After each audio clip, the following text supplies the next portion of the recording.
اور سچا ہے ہمارا مالک کہ سوا اس واحد یکتا کے کوئی عبادت کے لائق نہیں،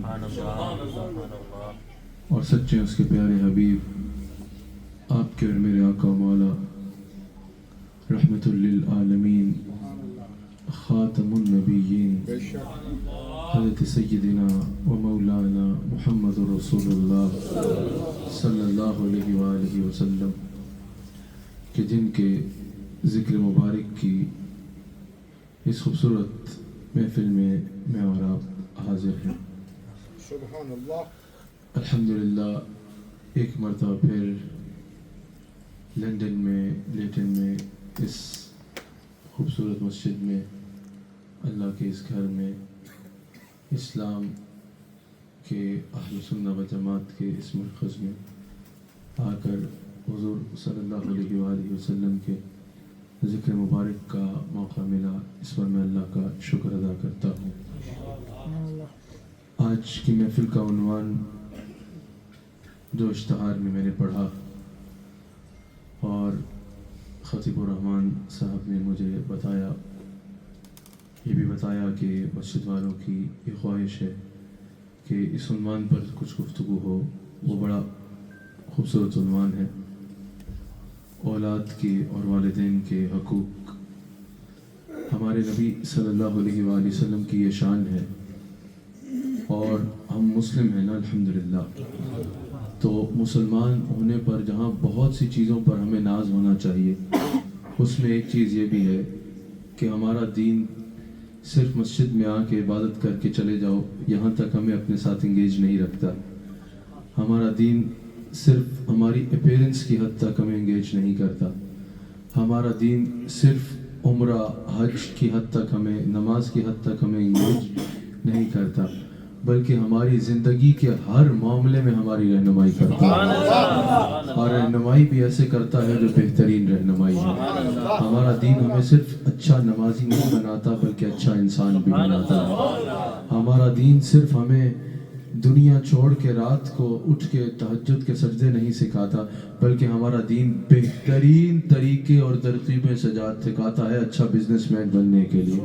ہمارا دین ہمیں جہاں پر اللہ کے لیے دوپہر کے وقت، ظہر کی نماز کے وقت سارے کام چھوڑ کے آ کے سجدے کرنا سکھاتا ہے، وہیں ہمارا دین ہمیں یہ بھی بتاتا ہے القاسب و حبیب اللہ، جو جاب میں محنت کر کے کماتا ہے اور اپنے بچوں کے لیے پیسے گھر لاتا ہے، اللہ تعالیٰ اس کو اپنا دوست بنا لیتا ہے۔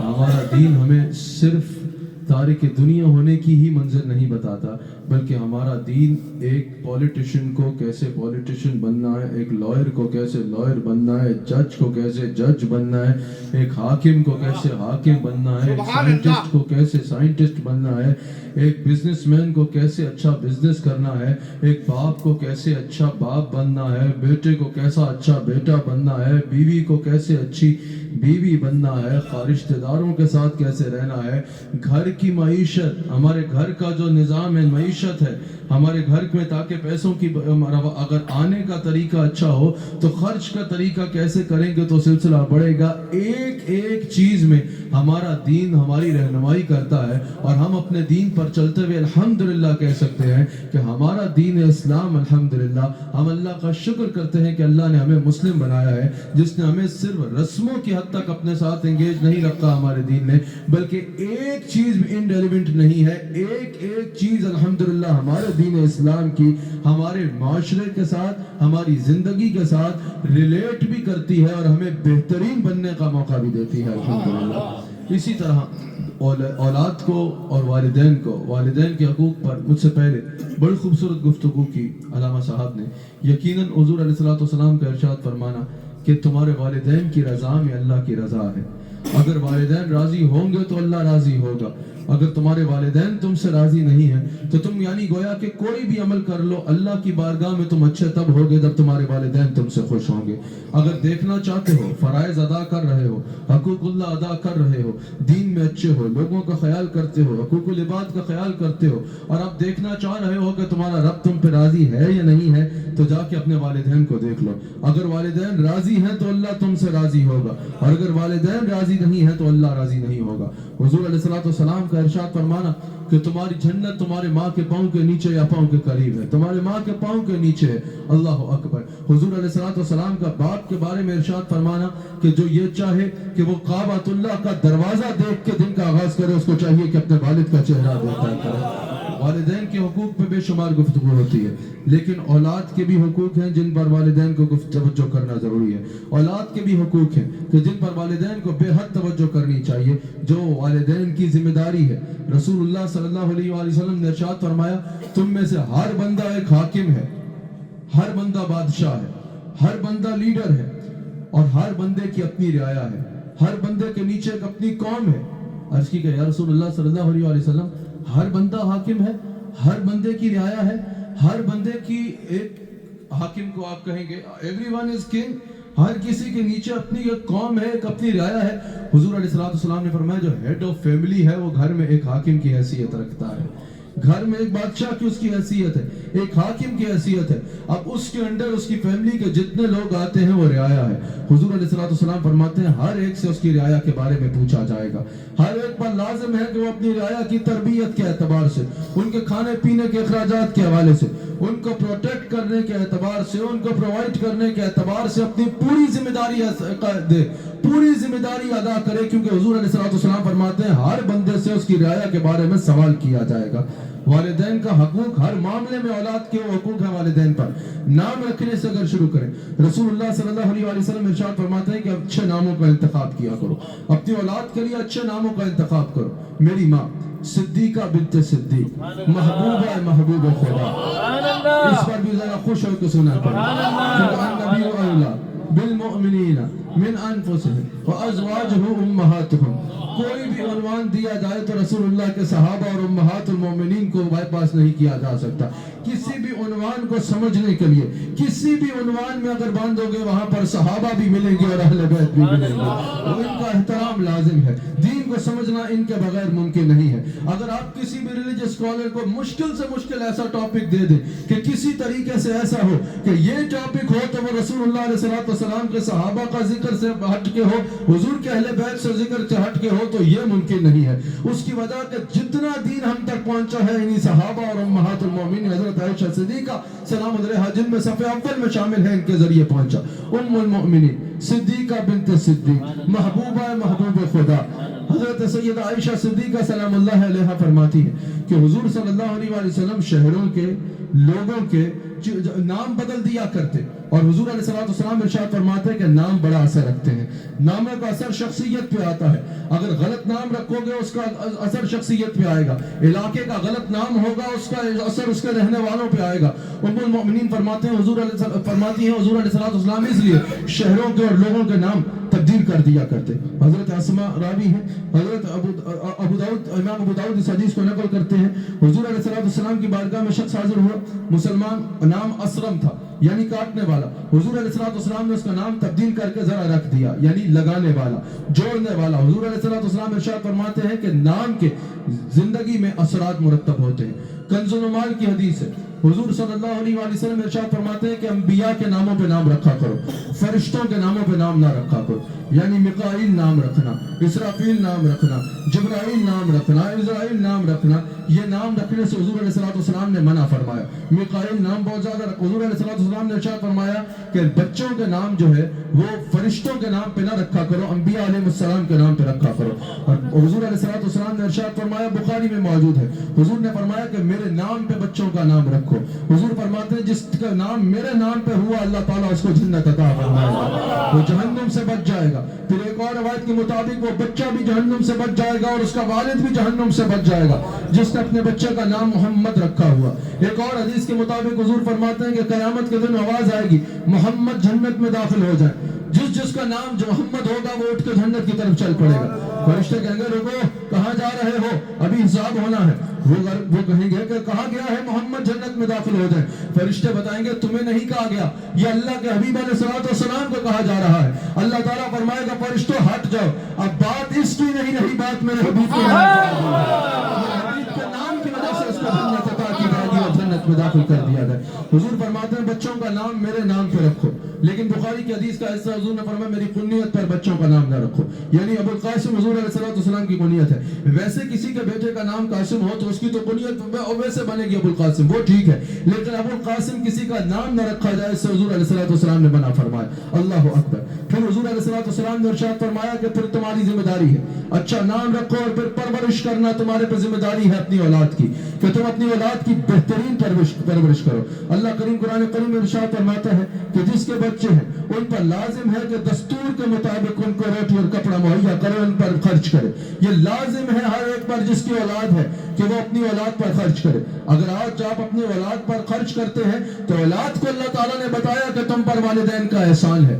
اولاد کو اللہ تعالیٰ نے جگہ جگہ والدین کے احسان کو یاد بھی کرا اور اس کو یاد کرنے کا حکم بھی دیا, لیکن والدین کو بھی کہا کہ یہ صرف تمہارا احسان ہی نہیں سمجھ کے کرنا جیسے کسی کو خیرات دے رہے ہو, تمہارے اولاد کی بہترین تربیت کرنا یہ تم پر فرض ہے اور تمہاری ذمہ داری ہے, یہ تم پر ہماری لگائی ہوئی ذمہ داری ہے. حضور صلی اللہ علیہ وآلہ وسلم ارشاد فرماتے ہیں کہ خرچ کرنے کی ابتدا اپنے گھر سے کرو, اپنے اہل و عیال سے کرو. بخاری یا مسلم میں موجود ہے. آج ہم اپنے دوستوں پر ڈھیر خرچ کرتے ہیں, اپنے احباب پر ڈھیر خرچ کرتے ہیں, اپنے عیاشیوں پر ڈھیر خرچ کرتے ہیں. صدقہ خیرات بھی کریں گے تو لوگوں میں بڑے سخی اور بڑے جنرس مشہور ہو جائیں, لیکن گھر میں عالم یہ ہوگا کہ بچوں کے پاس تعلیم کے پیسے نہیں ہوں گے. جو باپ چیریٹی میں لاکھوں روپے دے رہا ہے, جو باپ اپنے جو ہے وہ دوستوں میں لاکھوں روپے اڑا رہا ہے, لیکن اس کا بچہ تعلیم پہ توجہ نہیں دے پا رہا, اپنا کام بھی اس طرح کر رہا ہے کہ تعلیم کی فیس پوری کر لے اور پھر بھی مشکل سے تعلیم حاصل کر رہا ہے, اس کو حضور کی اس حدیث پہ غور کرنا چاہیے. حضور فرما رہے ہیں جو تمہارے پاس پیسے ہیں, جو تمہارے پاس مال ہے, جب آ گیا اب خرچ کرنا ہے, خرچ کرنے کا آغاز تمہیں اپنی اولاد سے کرنا ہے, اپنی اہل و عیال سے کرنا ہے, اپنی بیوی سے کرنا ہے, پہلے اپنے والدین سے کرنا ہے اور اپنی اولاد سے کرنا ہے. یعنی گھر کے باہر چیریٹی کی طرف تب جاؤ جب تمہارے گھر میں کا خرچہ پورا ہو رہا ہو, جب گھر والوں کی ضروریات پوری ہو رہی ہو, جب گھر والوں کی تعلیم, کپڑا, لباس, مکان, خرچہ, کھانا پینا پورا ہو رہا ہو, اس کے بعد باہر نکلو اور گھر کے باہر خرچنے کے لیے شروع کرو. حضور فرماتے ہیں تمہارے مال پر سب سے پہلے خرچ کی جو ابتدا کرنی ہے تم نے اپنے گھر والوں سے کرنی ہے. کتنا خوبصورت دین ہے ہمارا. حضرت جابر بن سمرہ رضی اللہ تعالیٰ عنہ حدیث کے راوی ہے, مسلم میں حدیث موجود ہے. حضور علیہ السلام ارشاد فرماتے ہیں کہ جس کو اللہ تعالیٰ نے مال دیا اسے چاہیے کہ وہ اپنی ذات پہ خرچ کرے, اپنے اہل و عیال پہ خرچ کرے اور پھر اللہ کی راہ میں خرچ کر دے. جب اپنی ذات پہ خرچ کر لے اس کے بعد اس پر سب سے پہلے لازم ہے کہ اپنے والدین کی اور اپنی اولاد کی ضروریات کو پورا کرے, اپنی بیوی کی ضروریات کو پورا کرے, اپنے اہل و عیال کی ضروریات کو پورا کرے اور پھر اس کے بعد جو ہے وہ اللہ کے نام پر خرچ کرے. حضور علیہ السلام ارشاد فرماتے ہیں اب ہمارا شوق ہوتا ہے کہ ہم صدقہ دیں, ہم اپنے بچوں کی ضرورت نہیں پوری کرتے کہ بھئی صدقہ دے دیتے ہیں. صدقہ دینا بہت اچھی بات ہے, صدقہ بلاؤں کو ٹالتا ہے, صدقہ انسان کی عمر میں برکت لاتا ہے, صدقہ انسان کے رزق میں برکت لاتا ہے. صدقہ دینے والا جب غریب یا کسی مسکین کو صدقہ دیتا ہے, حضور فرماتے ہیں اس سے پہلے کہ وہ صدقہ دینے والے کے ہاتھ سے صدقہ نکلے اور لینے والے کے جائے, اللہ اس کو اپنے دست قدرت میں قبول فرما لیتا ہے. اور حضور فرماتے پھر اللہ تعالیٰ فرماتا ہے کہ جب ہماری راہ میں کوئی خرچ کرتا ہے تو اللہ تعالیٰ فرماتا ہے کہ پھر ہم اس مال کو بڑھاتے ہیں, اس کے اجر کو بڑھاتے ہیں, اس کے عمل کے مطابق نہیں اپنی شان کے مطابق اس کو بڑھا کے اس کے نامہ اعمال میں مرتب فرماتے ہیں.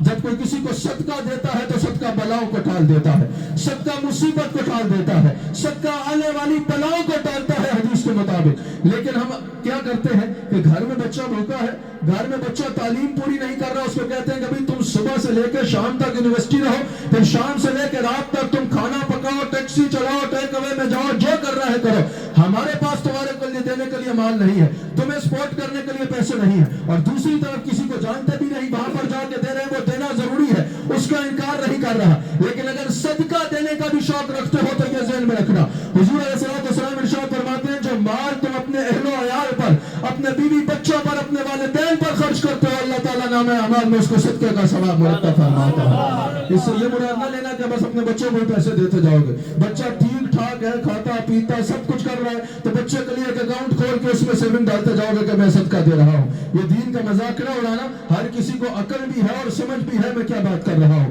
اگر بچے کی ضروریات جب تک پوری نہیں ہو رہی, جب تک بیوی کی ضروریات پوری نہیں ہو رہی, ضروریات سے مراد یہ نہیں ہے کہ کسی اچھے سے برانڈ کا بیگ دلانا ہے, یہ اس کی ضرورت ہے اس لیے میں صدقہ نہیں دے رہا, نہ نفقہ, کھانا پینا, تعلیم,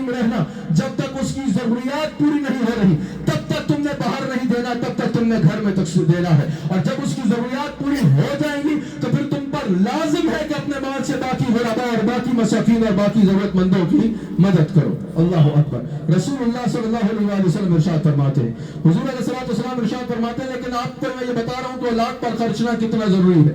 مسلم میں حدیث موجود ہے، حضرت ابو ہریرہ راوی ہے، حضور فرماتے ہیں ایک وہ درہم ہے جس کو تم اللہ کی راہ میں خرچتے ہو، ایک وہ ہے جس سے تم غلام آزاد کرتے ہو، ایک وہ ہے جس میں تم مساکین پہ صدقہ کرتے ہو، اور ایک وہ ہے جو تم اپنے گھر والوں پر خرچ کرتے ہو۔ اجر کے اعتبار سے حضور فرماتے ہیں اللہ کی بارگاہ میں سب سے مقبول درہم وہ ہے جو تم اپنے گھر والوں پہ خرچ کیا کرتے ہو۔ تو اپنے گھر والوں کا خیال کرنا اور ان کی نان نفقے کا خیال کرنا، ان کے کھانے پینے تعلیم کا خیال کرنا، حضور علیہ الصلوۃ والسلام فرماتے ہیں اللہ کی بارگاہ میں یہ سب سے مقبول عمل ہے۔ ایک بندہ حضور کی بارگاہ میں حاضر ہو، عرض کرتا ہے یا رسول اللہ میرے پاس ایک درہم ہے، کیا کروں؟ حضور نے فرمایا اپنے اوپر خرچ دو۔ کہا یا رسول اللہ ایک اور ہے، اس کا کیا کروں؟ حضور نے فرمایا اپنے گھر والوں پہ خرچو، اپنے والدین پہ، اپنی اولاد پہ خرچو، اپنی بیوی پہ خرچو۔ کہا یا رسول اللہ ایک اور ہے، یاد آیا، اس کا کیا کروں؟ حضور نے فرمایا وہ اللہ کی راہ میں صدقہ کر دو۔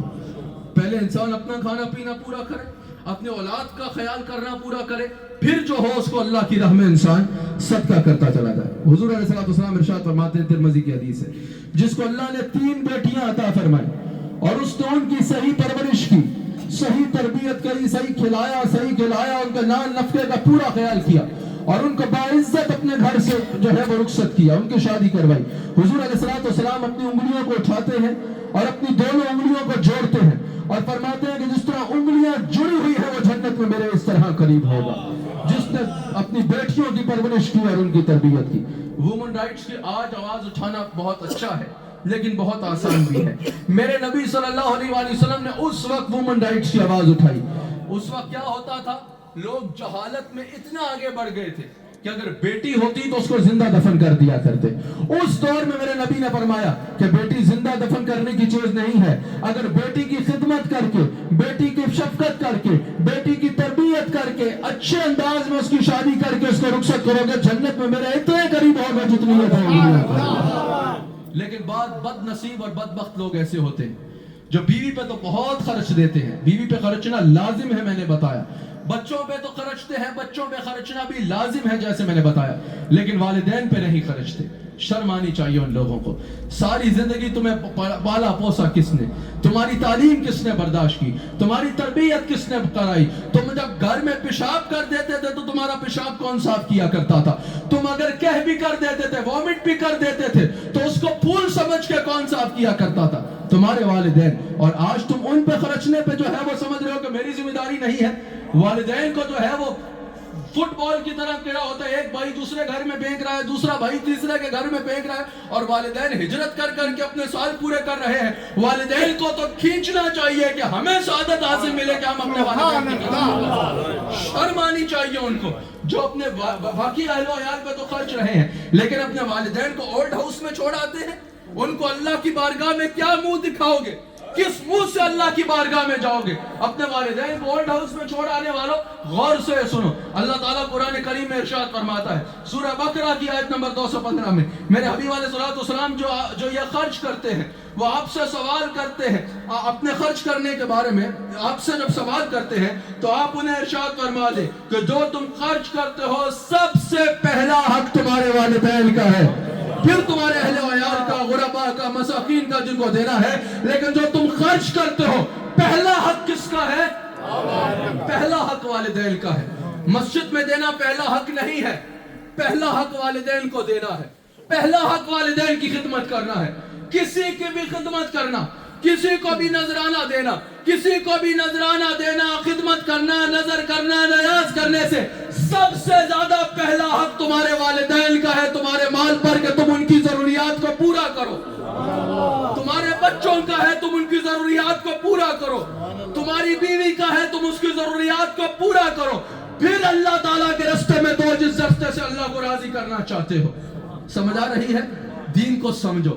دین جیسے رسول اللہ صلی اللہ علیہ وآلہ وسلم نے ہمیں دیا، ہماری ذمہ داری ہے ویسے ہی آگے بیان کیا جائے، اور آپ کی ذمہ داری ہے ویسے اس پہ عمل کیا جائے۔ دنیا بھی اچھی ہوگی اور آخرت بھی اچھی ہوگی. اللہ اکبر. تو وعدہ کرتے ہو کہ اپنے والدین کی خدمت کرو گے؟ ہاتھ اٹھا کے بتاؤ. وعدہ کرتے ہو کہ اب یہ نہیں کہو گے کہ والد کو لے کے تو چلا جا اور والدہ کو لے کے تو چلا جا، بلکہ ان کو گھر میں آنا انشاءاللہ اس نیت سے بھی بہتر سمجھو گے کہ اللہ رزق میں بھی برکت عطا فرمائے. سمجھ آ رہی ہے؟ یاد رکھنا، دین پر عمل کرو گے تو اللہ کی مدد آئے گی. سمجھ آ گئی؟ اور دین کو صحیح انداز میں بیان کرو گے. میں کہوں کہ سارے مجھے دو، سارے ایسے دو، سارے اسے دو، تو بس سارے جتنے دیں گے نا اتنے ہوں گے. جب میں وہ طریقہ بتاؤں گا جو اللہ نے بتایا، پھر اللہ دین میں بھی اچھا کرے گا اور دنیا میں بھی اچھا کرے گا. آج سے سب کو بات سمجھ لگ جائے. سمجھ آ رہی ہے؟ سب کچھ دینے والی ذات کس کی ہے؟ اللہ تعالیٰ کی ہے. جسے اللہ تعالیٰ دینا چاہے اسے کوئی نہیں روک سکتا، اور جسے وہ روک دے اسے کوئی دے نہیں سکتا. اللہ اکبر. حضور علیہ الصلوۃ والسلام کا فرمان، اپنے والدین کی خدمت کرنے کا وعدہ کرتے ہو؟ اپنی اولاد کو سپورٹ کرنے کا وعدہ کرتے ہو؟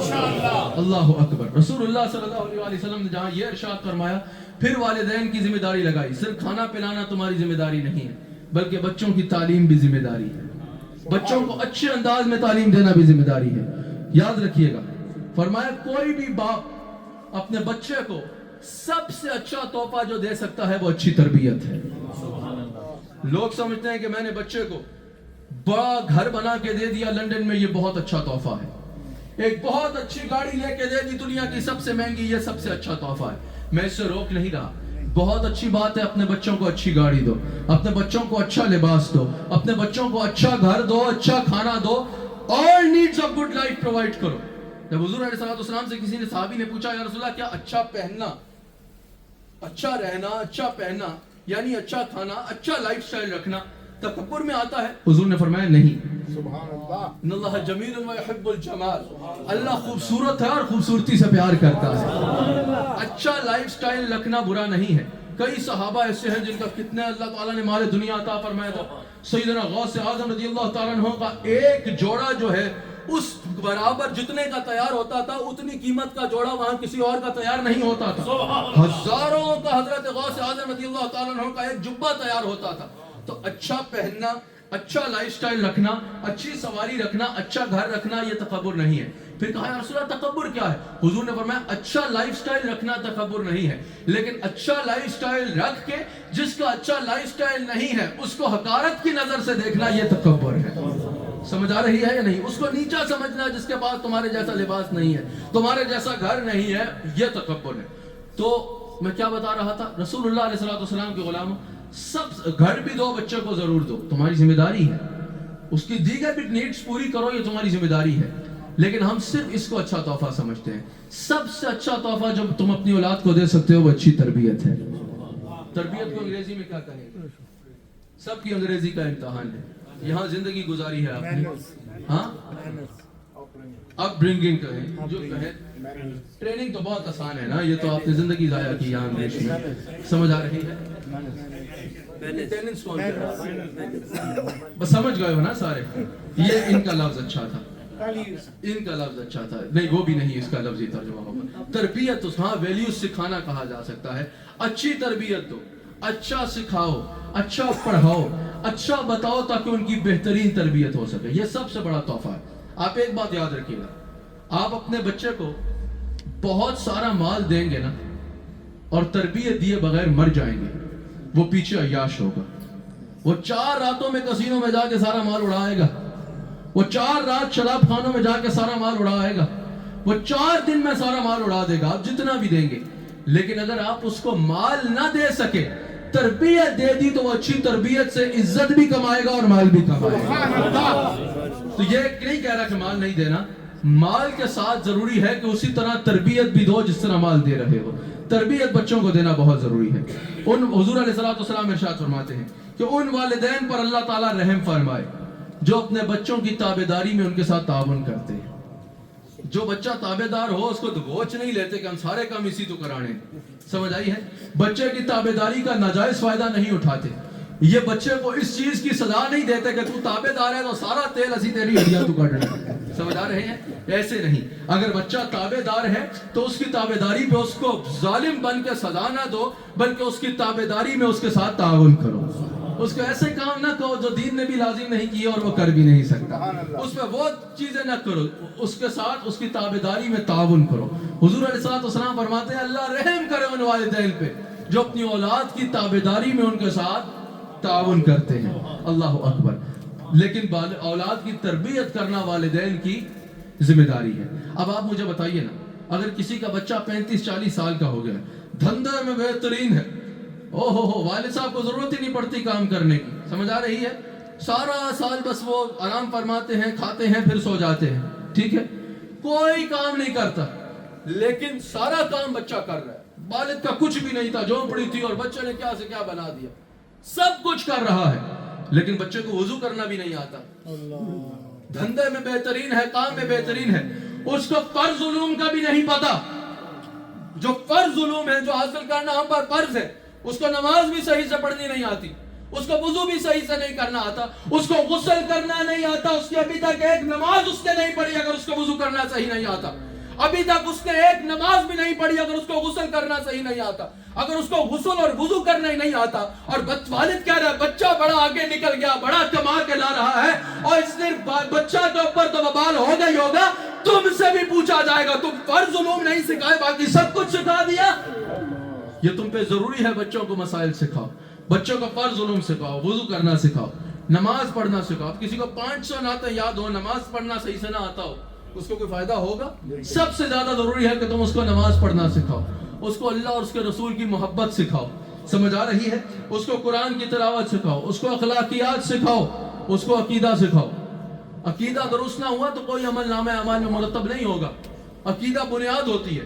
بھئی عقیدے کا کیا فائدہ؟ جب بندہ مسلمان بھی ہوتا ہے تو وہ اپنا کوئی خاندان تو چینج نہیں کرتا نا، اپنا قبیلہ تو چینج نہیں کرتا نا، اپنے منہ کی شکل تو چینج نہیں کرتا نا، اپنا شہر تو چینج نہیں کرتا نا، عقیدہ ہی چینج کرتا ہے، بلیو ہی چینج کرتا ہے نا. تو جس طرح مسلمان ہونے کے لیے عقیدہ چینج کرنا ضروری ہے، اس طرح مسلمان رہنے کے لیے بھی عقیدہ ٹھیک کرنا ضروری ہے. آپ کو سمجھ آ رہی ہے یا نہیں آ رہی؟ بچوں کو بٹھا کے عقیدہ توحید سکھاؤ، لیکن مسئلہ ہے نا خود آئے گا تو بچیاں نو سکھاؤ گے، سمجھ آ رہی ہے؟ بچوں کو عقیدہ رسالت سکھاؤ. ہماری کوشش ہوتی ہے بچہ اللہ دے بارے میرے تو سوال نہ کری، ساڑھے دین دے بارے سوال نہ کری، نا نا نا نا نا نا نا نا نا.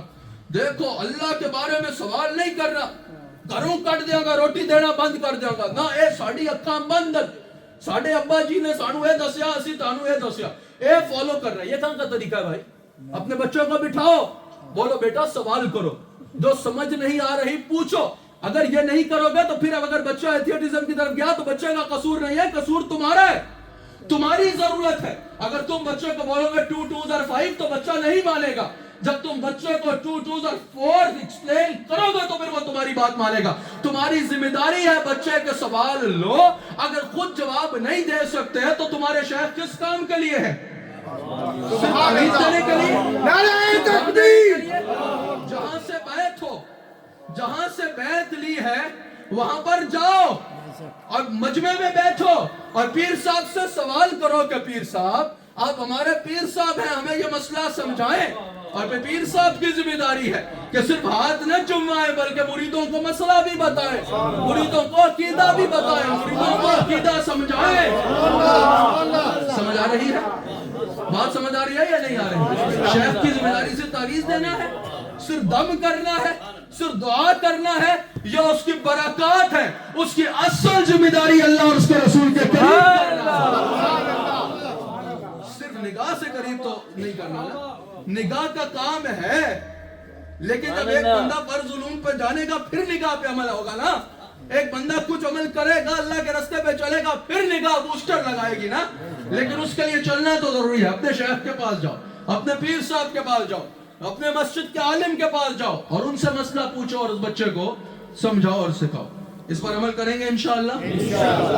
عقائد ضروری ہے الحمدللہ. اب ہمیں نہ یار، ہمیں کوئی گلہ نہ، اس پر ہمارے سے گلہ نہیں ہونا چاہیے کہ ہم حضرت ابوبکر صدیق کا ذکر زیادہ کیوں کرتے ہیں، حضرت ابوبکر صدیق کا ذکر کیوں کرتے ہیں. بھائی ہم نقشبندی ہیں، سبحان اللہ، ہم صدیقی، ابوبکر صدیق ہمارے پیر و مرشد ہیں. سمپل بات ہے.